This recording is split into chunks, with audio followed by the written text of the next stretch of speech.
France 1081 from November Bravo 8, surface wind calm, runway 09 right, clear for takeoff. 09 right, clear for takeoff at November Bravo, thanks. Air France 101. 2104, surface wind 070 degrees at less than 509 left, clear to land. Left to land, 56, 124. Sorry, 8900, right Alpha, contact ground 121.9. Good evening, Tower, Speedbird 492 with you at Dasso. 2492, Tower low, straight ahead, hold November Bravo 10. Straight ahead, hold November Bravo 10, Speedbird 492. VATSIM not only sounds great, but it can also make your flight sim experience feel more immersive, challenging and intensely realistic. Getting started on VATSIM isn't easy though, and on this short tutorial I'm first of all going to run you through the absolute must-haves and also some nice-to-haves which you'll need to get before taking your flight simulation experience to the next level. 2492 from November Bravo 10, service wind calm 09 right, clear for takeoff. Clear for takeoff from November Bravo 10, runway 09 right, Speedbird 492.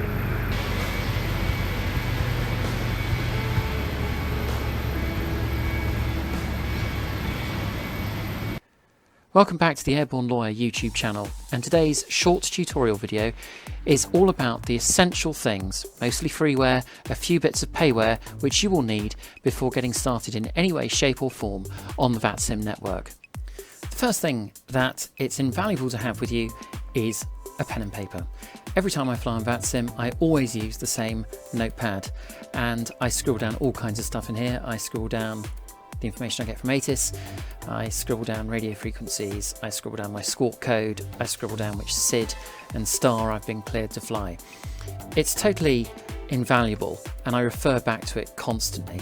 Really important as well, because of course VATSIM can be really busy. Virtual Heathrow handles between about 40 to 50,000 flights a year, and at peak times it can be difficult to get a word in. So to avoid having to ask the controller to repeat instructions, it's really handy to just have that pen and paper next to you so that you can scribble down stuff, log it down, check back on it when you need it. Next thing which is important to have is of course a VATSIM account. So go to vatsim.net, look under the About tab, go to Join VATSIM, click on Sign Up page, read through all the various details, then complete the form here, click on Register, and that will give you a unique registration number and a password which will come in handy, as we'll see later on. The next must-have is some form of pilot client software. I use an application called vPilot. Google vPilot, go to this website and then click on download, where you can download the latest version of the app.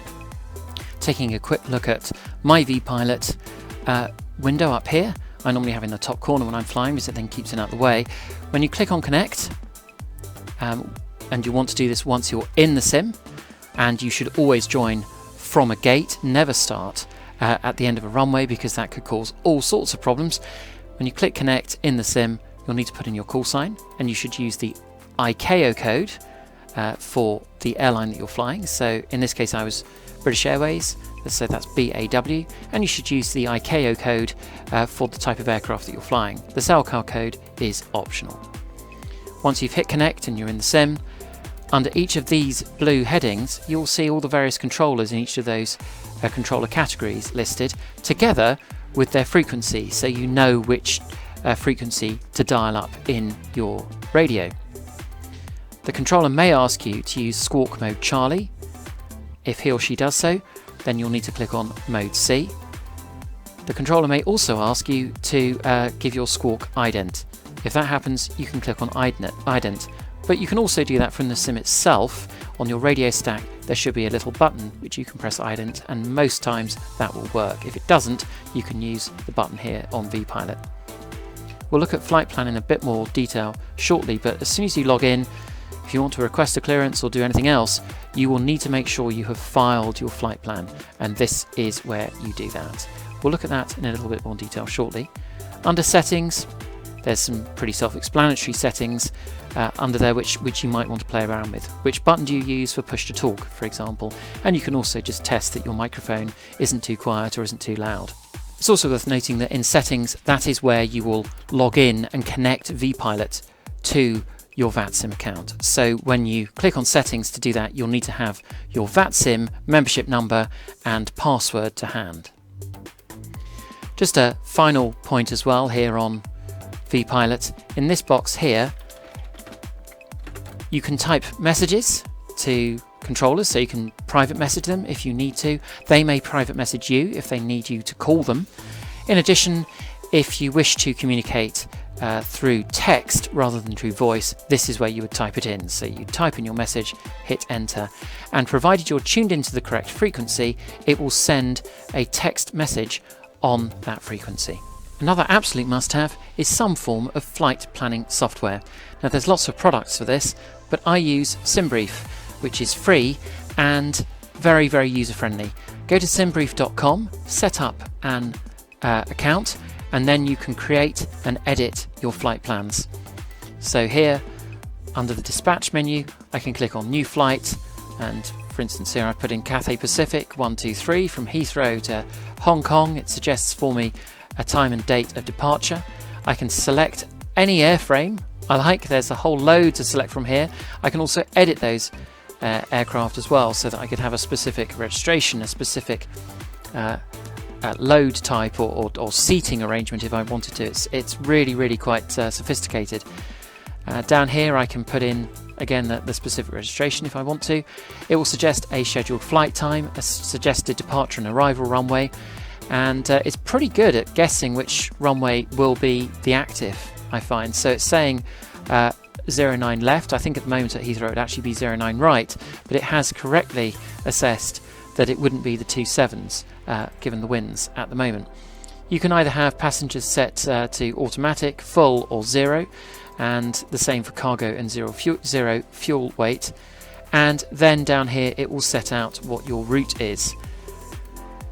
It will also then give you a map. If you have a Navigraph account, you can also download into SimBrief the latest Navigraph cycle. We'll talk about that a little bit more in just a moment or two. Once you've filled in all the required details and your flight plan, you can then click on Generate OFP. The most useful thing on this page, I find, is to click on Print and View PDF, and I normally have this to hand once I'm in the sim and setting up the FMC. Another essential tool which you can obtain from SimBrief is the SimBrief downloader. You just scroll down on the page and you'll see the link to download it. It's a very small download, it will just take a few moments. Then when you bring it up, it will look like this. You can get your latest flight plan that you've just created on SimBrief put into the downloader. If it's not showing here, just click on the refresh button and that will do the trick. Down at the bottom here, you've then got a whole long list of add-ons for X-Plane, for Prepared, for Microsoft Flight Sim 2020, and this will put your flight plan into that add-on in a form which it can use. So I've got the Quality Wing 787, I've got various PMDG products, I've got the Flight Sim Labs A320 and so on. If I click Export Selected Formats and say yes and close, that will then have put this flight plan into those add-ons. Note in particular there are different pilot clients, but note in particular that I use vPilot and I've got the vPilot download directory selected here. If I now bring back vPilot and go into flight plan, imagine I've got the sim open. If I click on load and I look for London to Hong Kong, which is right here, I can see it's the 21st of March, that sounds about right, and click on open. The flight plan that I have put into SimBrief is now set out here, including the departure time I selected, the time en route, the cruise altitude, obviously all the details of the route itself, and even down to tiny things like the registration is the same one as I put into the SimBrief planner just a short time ago. So if I was in my sim at this point and I wanted to now put this onto VATSIM so that the controller could see I'd filed my flight plan, all I need to do is click File Flight Plan. It is at this point, unfortunately, that we run out of freeware on my must-have list for getting started on VATSIM. For FMS data to fly on VATSIM, it needs to be up to date, and for that you need a Navigraph account. Go to the Navigraph website at navigraph.com, again set up an account, and for a really quite modest fee per year you can get a subscription to download FMS data into all your add-ons. What that does is it gives you this program here, the Navigraph FMS Data Manager. And again, you can map your various add-ons into this program, and then each month when we get a new cycle of FMS data, you can simply click on them and click on Update. What does it mean when you're in the sim? Well, it means that when the air traffic controller instructs you to fly Detling 2 Golf when departing from London Heathrow, you will know that you have got the up-to-date Detling 2 Golf departure sequence in your FMC. And that is really important, and it's much harder to follow the air traffic controller's instructions if you've got out-of-date FMS data. The next bit of payware you're going to need is a decent weather generator. Now, there are different weather generators out there. I use Active Sky for Prepare 3D. I'm currently using Rex WeatherForce for Microsoft Flight Sim 2020. But it's important to make sure the weather you are flying in on VATSIM is as close to the real world as possible, and is as close to what all the other pilots in VATSIM are flying in as well. That's important because once in a while you'll hear a controller ask a pilot what the wind is doing where he's flying, because he might be flying through a tailwind, whereas the pilot in front is flying with a headwind, and the pilot flying through the tailwind is going to be travelling a little bit faster than the pilot with the headwind, which creates issues for the air traffic controller trying to maintain separation. So it has a real effect on an air traffic controller's job as to what weather generator we might be using. You want something reliable, you want something good, you want something authentic, you want something close to the real world, and in my experience, Active Sky does all of those things. So you open it up, what you just need to make sure is that on WX Control, live weather is active before you go onto VATSIM. Some more payware that I would recommend you get before going onto VATSIM would be decent aircraft. There's obviously a lot on the market. You've got PMDG, you've got Flight Sim Labs, you've got Quality Wings, you've got Aerosoft. All of these are excellent. I've got the 787 from Quality Wings. I've got the A319 2021 from Flight Sim Labs, which is outstanding. I've got various PMDG aircraft as well. The 747 is a particular favourite, obviously. The 777 is actually the aircraft I've done more hours in than anything else.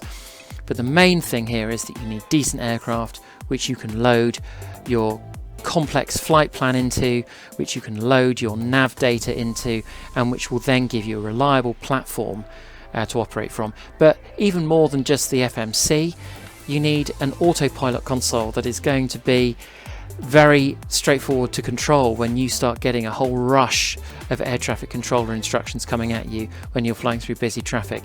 You don't want an add-on that is feeble and prone to pack up and crash at critical points. So really, if you're going to spend money anywhere before flying on VATSIM, I wouldn't say get scenery. I wouldn't say spend loads and loads of money on anything else like hardware necessarily. I would actually say spend your money on decent aircraft. The final must-have item I would strongly recommend you get is a set of headphones with a microphone attachment.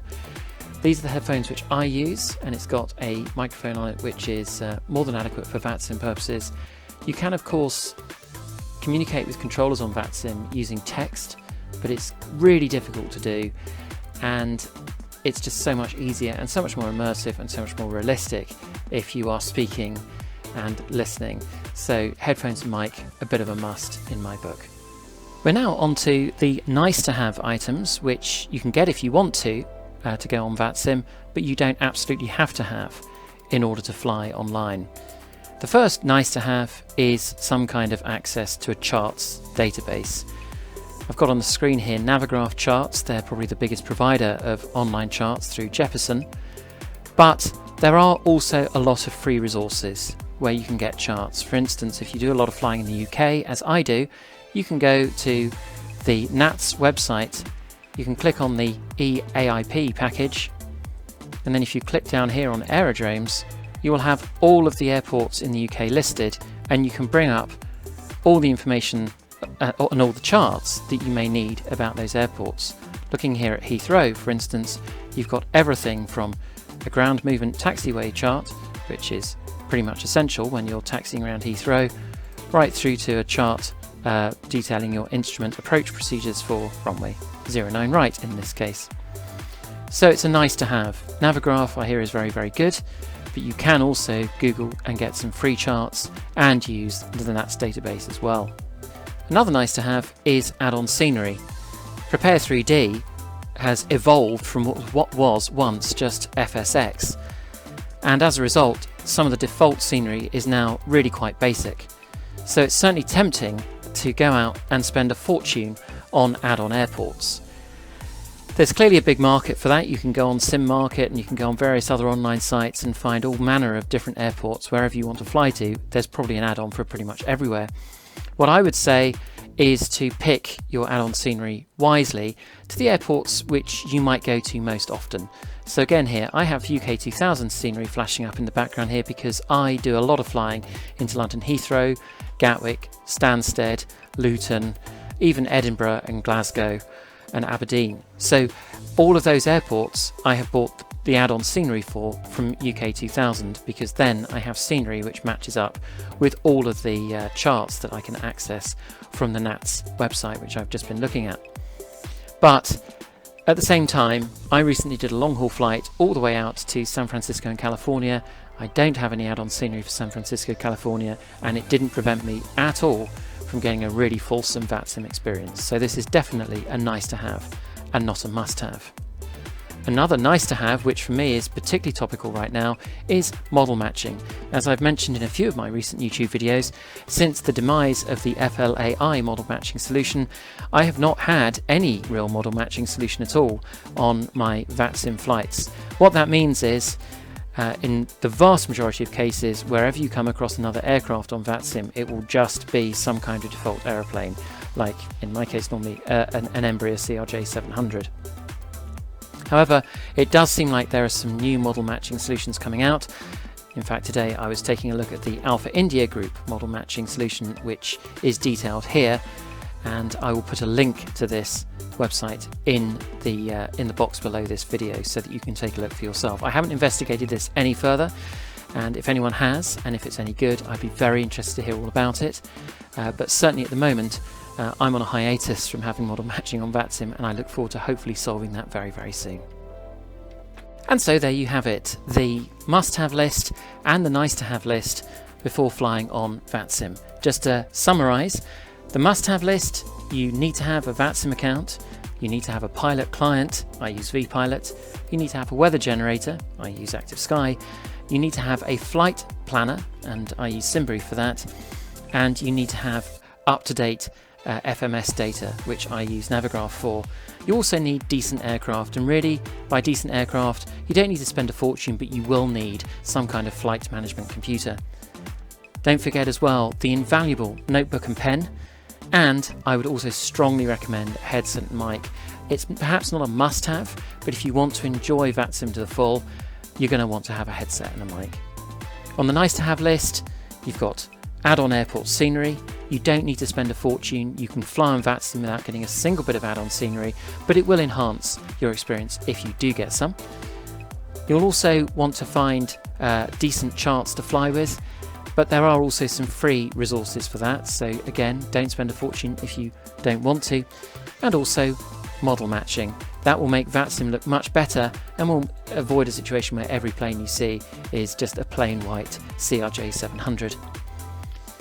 I hope you found this helpful. I plan to do more tutorials in the future, so look out for them, and if you found it helpful or enjoyed watching it, please do click on subscribe and click the like button. Thanks ever so much for watching the Airborne Lawyer YouTube channel. See you next time.